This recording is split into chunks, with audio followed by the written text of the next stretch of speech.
Nick, and hi everyone, and thank you for coming along to the rally at lunchtime today.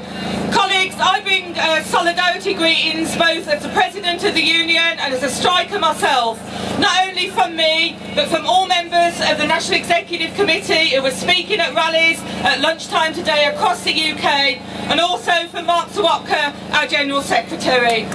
Colleagues, we join colleagues and members from across the UK today, from Truro to Inverness, from Southampton to South Shields, from the Wash in the East Coast to the far west of Wales, from London, Cardiff, Brighton, Bradford, Birmingham, Liverpool, Preston, Manchester, Newcastle, Dover, Exeter. The list goes on. There is no major town or city where members of PCS are not protesting today. And I'd like to pay tribute to every one of them who, in the face of some of the most outrageous intimidation from the media and ministers, have stood firm in the face of those at that bullying and have come out today. And I say to them, the truth will out, we're not going away. And for Francis Maude to continue describing what has been going on so far as negotiations, it's a bit like saying the Lord of the Rings is a historical textbook.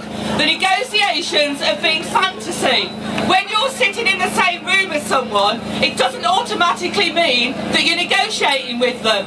Our members today are out on strike because the government's proposals will mean that they work longer, get less and pay more, and the government is saying that they are not prepared to negotiate on those three issues. So take those away and what's left to negotiate?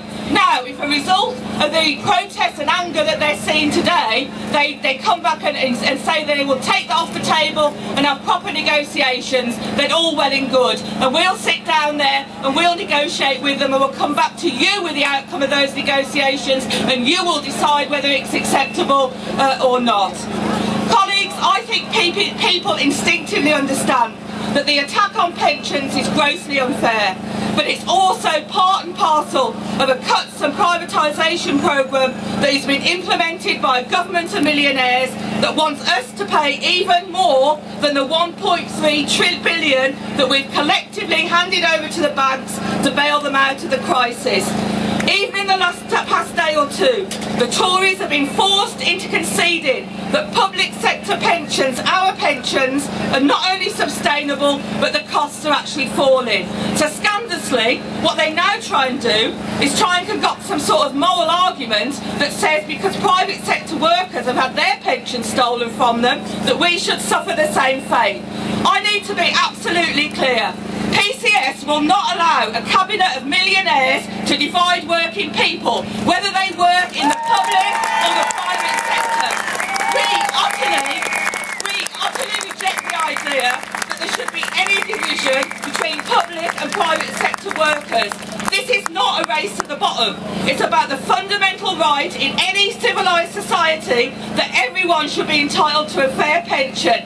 And I say this to any member of a private sector company here or listening: join a union, organise in that union, demand fair pensions, demand fair conditions, help us expose the hypocrisy that means that half of companies that have closed their final salary scheme to new entrants still allow new directors to join the boardroom final salary scheme.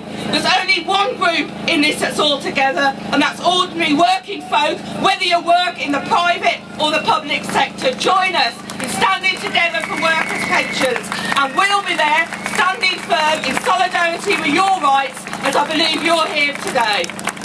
Colleagues, I think people also instinctively understand that if this attack goes through unchallenged, they'll just come back for more. Our society is becoming increasingly brutalised. The Westminster government is dismantling the right to free education and healthcare, but bankers and company executives are raking in bonuses, paying themselves even more, and telling ourselves that we all have to make sacrifices. So why is this race to the bottom happening? Well, the fact of the matter is there is a political consensus among all the major parties, including Scotland, that there's no alternative to the market and that cuts are necessary and inevitable. And that is the great lie of modern times. The reality is that these cuts are political, they're ideological, they're chosen to bring them in, and there is an alternative based on tax justice, job creation and investment, including public sector investment. government used to justify these cuts are evaporating. We've got the highest debt ever. No, we haven't. Britain's got the largest public sector. That's rubbish. Privatisation is more efficient and cheaper. That's a complete lie. We've got the worst debt of all countries. Not true. It's the lowest of all G8 countries at historically low levels. And by the way, public sector spending is not a debt. It's not some grubby little guilty secret. It's an investment in people, in services and communities. It stimulates and drives the economy. For every job cut in the public sector, at least one and probably two will go in the private sector. Colleagues, the government here wants to do precisely what's happening in Greece and Ireland.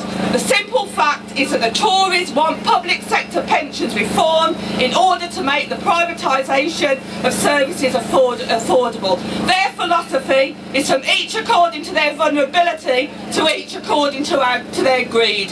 The average civil service pension is a mere £4,200, hardly gold-plated. We are not going to allow them to double or treble our contributions, make us work till 65 and cut the value of our pension from 20 to 50%. That's not reform, there's a word for it and it's called robbery. So what type of people are they? What type of people are they who are recommending it to us? Well,